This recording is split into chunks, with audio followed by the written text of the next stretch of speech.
Check. Hello, boys and girls. Oh, my goodness. It has been a very, very long time since I've put out a video on my YouTube channel from the basement bar. I've been getting, still people find this series of podcasts I've done, especially when they discover the hash pipe. I guess it's the title. People go searching, they come up with hash pipe. So here it is to reconnect you with my hash pipe and my relatively unique and very small fan base. So it is Scarborough Dude back at you with a new podcast. A new YouTube. I have not done this for so long, I don't even know if I'm going to be able to put it out. And again, these things are always non-scripted. I don't know where I'm going to go. All I know is I'm going to introduce you to one more item out of my basement bar. That's the name of the game. That's what we do here. And to be quite honest, it's only been in the bar 10 minutes at most. It's actually been in my garage for the past 30 years. And I keep seeing it. And probably a year or maybe more ago, I decided, that would be a good thing to have in the bar and to talk about. So today, you are going to hear about my Ludwig Speed King pedal.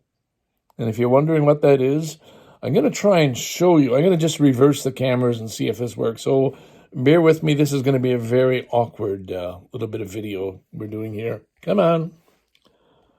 No, it doesn't seem to want to change while I'm recording. All right. We'll do it backwards. There it is. That is the thing. In fact, I'll hold it up. There you go. It is a pedal for a bass drum. Now, I can't really say I used to be a drummer. I used to have a set of drums and I played them, but I never really became a drummer. I have no musical talent at all. But my father, in an act of kindness, when I was in high school, so maybe I was 15 years old, 16, somewhere around there, he bought me for a birthday gift a bass drum and a snare drum and a hi-hat, which is the starter kit for being a drummer. And the idea was that I would go out, save my money, work summers, and buy the rest of the kit. So I saved up. This was an Olympic, sort of mid-range set of drums. Apparently Ringo Starr started with Olympic before he got onto his Ludwig kit. It came with a regular pedal. And as I built up the drum set, see all my nice books out there? That's the Beat Library you're looking at, folks. Yeah, as I built it up, I bought a tom-tom that sits on the bass drum. I had the hi-hat, I guess, already. I think so. Another great big cymbal, Zildjian cymbal. And then the big floor tom, which was my favorite. I love the sound of the floor tom. Ba-boom, ba-boom, ba-boom, ba-boom. And then upgraded to a faster pedal. Not that I needed it. Not that I knew how to play, but I knew I wanted. These things were cool. And it was a wonderful plan on my father's part to say, okay, if you're really interested, you're going to invest your own money and get more drums. And that's exactly what I did.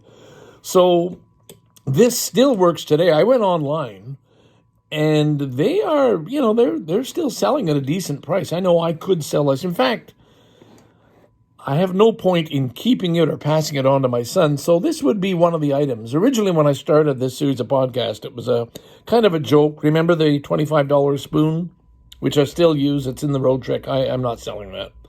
But I would sell this Ludwig Speed King pedal. It's still in great condition because there's nothing that can go wrong with these things. Let me give you a better look. All right, that's the thing that hits the bass drum.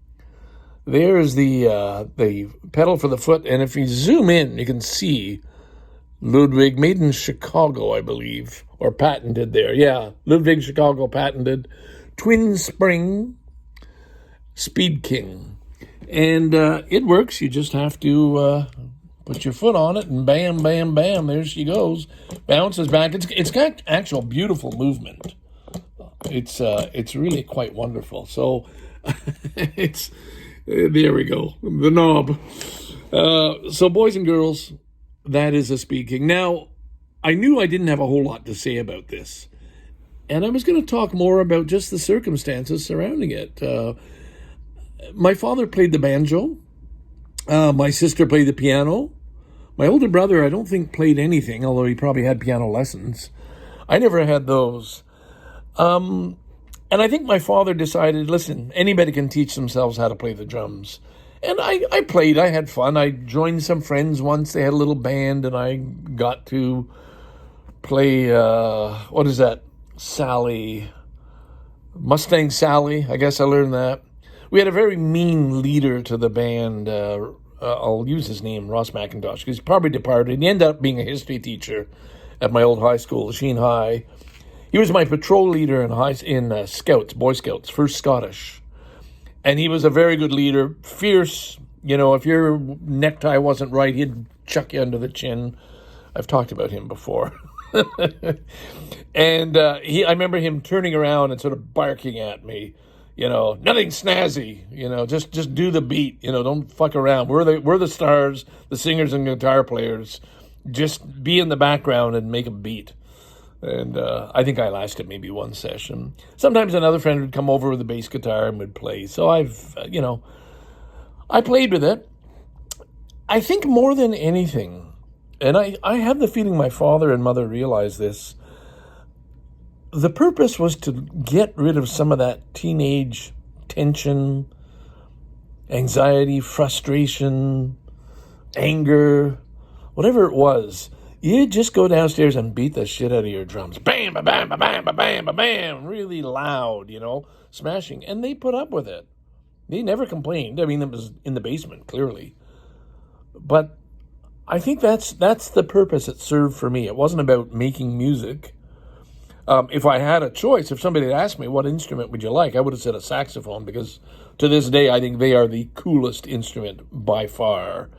But given that I don't have any innate talent, that probably would have been a waste of money too. So I ended up with the drums and kept them all this time. I mean, they were stored away somewhere. And when we finally left Japan, moved here with my family, my wife and 2 sons to Scarborough, where I am now, I still had the complete set. A couple of things broken here and there, but they still worked.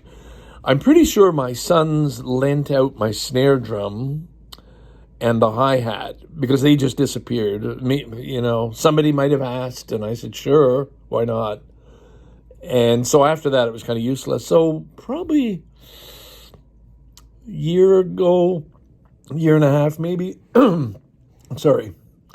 By the way, it's February 2022 right now, if you're keeping track at home and you like to know these things. Early February. I put it out in the front lawn, the bass and the tom, and they were gone overnight. And I'm kind of glad, because it would have been somebody who couldn't afford drums would have thought, my God, what a score. And they were functional. They were still working. I know I could have sold them and got money, but I think it made me a little happier that somebody got a gift. Who knows where they went. But anyway, I'm left now. The only thing that's left is this Ludwig Speed King pedal. Here, I'll put it down on the floor. I don't know if you can see that. I'll put my foot on it. Are we showing my foot? It's so hard to do. Okay, sorry. Let's go. Come on. Where the hell is your foot? Oh. Boys and girls, there we go. Bam, bam, bam, bam, bam, bam, bam. It's a fast one. It's great. Yep. There you go. That's the kind of quality you get in the Dixon Janes. Actually, that's a plug for Dixon Janes, my zine, which I do every week. Google it, DICKSNJANES, and you'll hear yours truly, only without the pictures that you're getting now. So, let's get back to my library. Isn't that gorgeous library? The richness in that collection of books collected over decades. my entire beat collection, Timothy Leary, Henry Miller back. Anyway, you've heard me talk about my library before. I think that's all I got. I think this is just going to be a short one because clearly the quality is not all that good. I don't have much more to say. I feel touched by the fact that my father did this for me. I never played with him. He didn't come down with his banjo. He had stopped playing his banjo by then. Once I had asked him if he could teach me, and he just kind of refused. His reason was it's left-handed, it's just too difficult. But time is kind of precious to my father, his time. And I don't think he relished the idea at all of devoting the time it would take to teach me to, let me get this right, to learn to play a stringed instrument. So that was that. He took up the guitar after that. I mean, it was something he enjoyed in his quiet time. Very interesting fellow. And so really, the connection, this Ludwig speaking, is really all about my father. That's the link.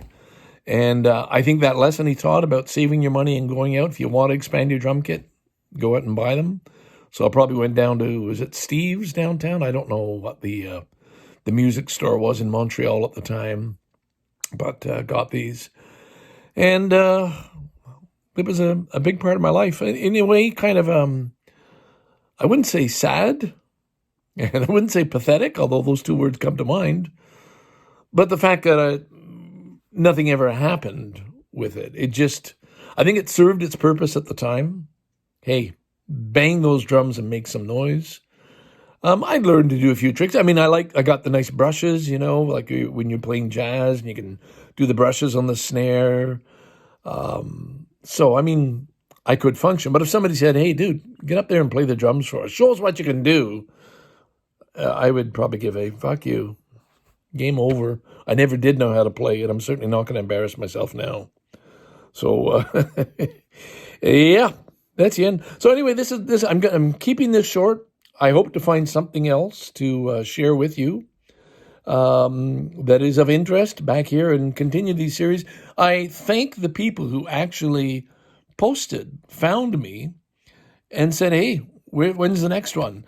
This is the sole reason I'm putting out this podcast, and it's because some of you actually showed an interest. Keep getting my books here, and asked for more. So here's the more. Scarborough Dude, signing out from his basement bar. We'll ring the bell. I do that on the podcast, so any crossover podcast listeners will appreciate that. Thank you, and bye for now. See you soon. Maybe. I don't know. Don't know what else I got. Bye-bye.